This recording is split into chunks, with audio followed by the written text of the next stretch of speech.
संसाधन और भारत में भू संसाधन तथा भारत में भू संसाधन का उपयोग किस प्रकार हो रहा है। सबसे पहले हम भू संसाधन की बात करते हैं।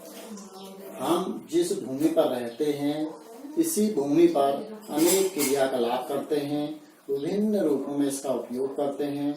अतः भूमि एक महत्वपूर्ण प्राकृतिक संसाधन है।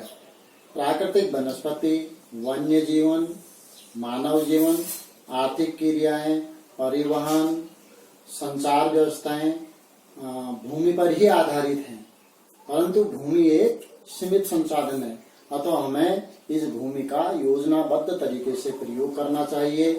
भारत में अगर भू संसाधन की बात करते हैं तो भारत में भूमि जो है विभिन्न प्रकार की आकृतियों में बटी हुई है, जैसे मैदान, पर्वत, पठार।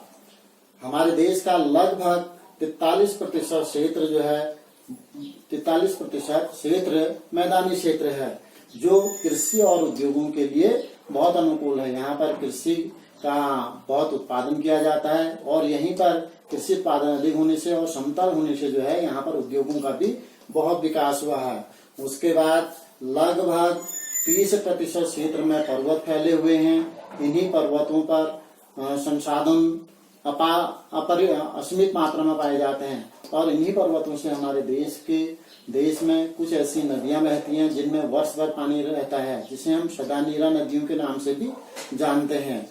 और लगभग इसी तरह से हमारा जो पठारी क्षेत्र है, 27% क्षेत्र हमारे देश का पठारी क्षेत्र है। यहाँ पर खनिज जो है प्रचुर मात्रा में पाए जाते हैं और खनिज संसाधनों के लिए हमारा ये पठारी क्षेत्र बहुत ही महत्वपूर्ण क्षेत्र है। इस तरह से हमारे भारत के जो विभिन्न प्रकार के क्षेत्र हैं ये इस तरह से पाई चार्ट में दर्शाए गए हैं। अब हम भारत में भू संसाधन के उपयोग की बात करते हैं। भारत में भू संसाधन के उपयोग के लिए हमारे भारत की भूमि जो है विभिन्न रूपों में प्रयोग की जाती है। कुछ क्षेत्र उपयोग में आ रही है, कुछ क्षेत्र खाली पड़ी हुई है। तो हमारे भारत का उत्तर का जैसे पाक अधिकृत कश्मीर क्षेत्र और पूर्व में स्थित असम को छोड़कर कुछ राज्यों का जो है इसमें सर्वेक्षण नहीं किया गया है। उनको छोड़ करके अन्य राज्यों के सर्वेक्षण के आधार पर जो हमारे भारत का भूमि उपयोग के बारे में बताया गया है, जो चार्ट बना हुआ है वो इस तरह से बना हुआ है।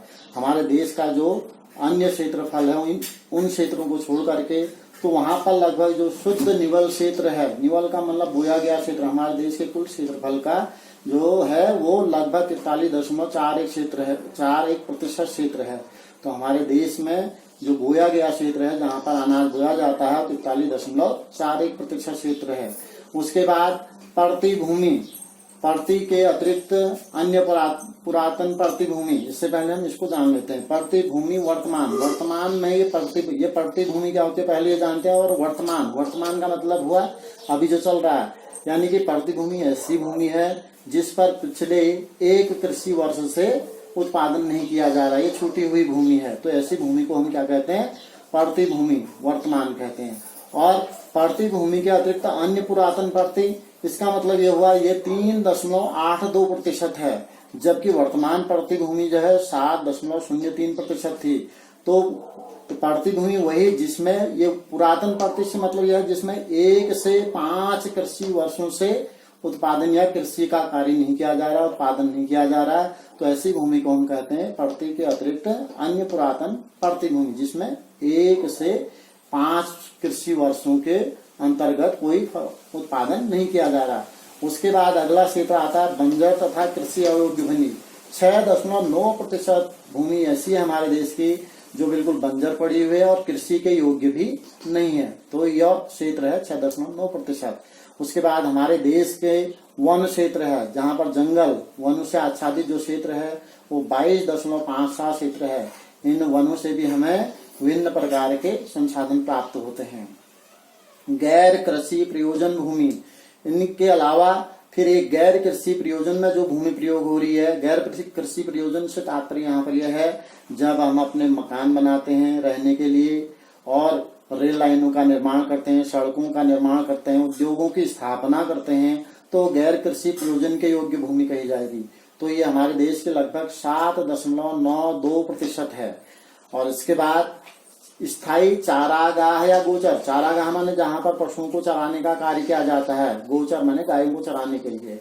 तो पशुओं का चारागाह जो है वो 3.45% क्षेत्र है, जबकि हमारे देश में पशुधन बहुत अधिक है। उसके अनुपात में हम कहें तो यह क्षेत्र बहुत कम है।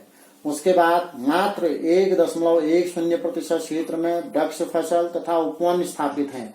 वृक्ष फसल का जिनसे हमको फल फूल वगैरह प्राप्त होते हैं। तो वृक्ष फसल और उपवन क्षेत्र जो है 1.10% है।